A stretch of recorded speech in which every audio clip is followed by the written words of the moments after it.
You know, if you have you ever felt like your own worst enemy in a situation in dating, doubting yourself, getting the promotion, doing the things, even with your kids or your family, even at your job. And if you're feeling stuck, we're going to review certain top topics, some psychological traps that Doc has, right? That you might be falling into. You won't be able to have the life you want. You won't be able to make the progress at work you want. You won't be able to, and I'll say this, even for those who do make progress, because there's the other side of that as well. You're still not happy. You still don't think you're good enough. Because understanding that most of you, like we said in weeks before, even with carrying stuff with Doc, we said you are the key. It's just you just don't believe in yourself. Now you might so when it comes to our beliefs, right? We can never go beyond what we believe.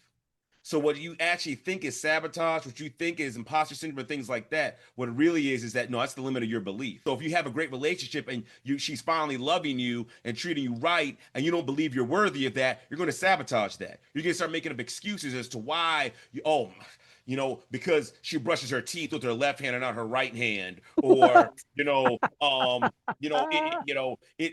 she's too easygoing, or she doesn't cause any issues or drama or anything like that. So I'm going to leave her and break up with her. It has nothing to do with her. She might be confused, but it has to do with I don't believe I'm worthy of love. So that's essentially what that self-sabotage is. It's not really sabotage. It's your brain saying, hey, we don't really believe that. We don't really think we're that guy. So let's reset back to who we think we are. Those beliefs usually come from past trauma, childhood trauma, something that caused something in your life that made you believe a certain way about certain things. But that's the first and foremost, right? This isn't one of those things you want to try to muscle through.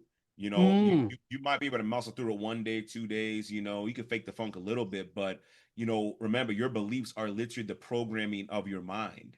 You cannot go beyond the programming of your mind. So that's why you can fake the funk for a little bit, but eventually you revert right back to who you are. And Right. it's just guaranteed you cannot outrun the programming. So what does that mean? We have to change the programming. What is it that I believe about myself? And when it comes to core beliefs and limiting beliefs, they're in three categories. They're in three main categories. And it has to do with self-love, it has to do with self-worth, and it has to do with self-efficacy, right?